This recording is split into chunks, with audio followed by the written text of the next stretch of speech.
All right, y'all, you're almost home free.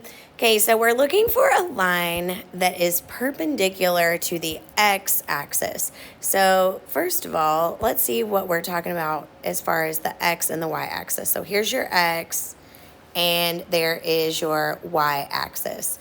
So if this is the x-axis, something that's perpendicular to the x-axis is going to be a vertical line, because that's how it would be perpendicular to the x-axis, which the x-axis is a horizontal line. It also says that it passes through 2, 7. So let's see where 2, 7 would be. So 2, and then 1, 2, 3, 4, 5, 6, 7. So that means it's going to pass through this point 2, -7, and it'll be a vertical line that goes through 2, -7. So remember how you do the equation of a vertical line?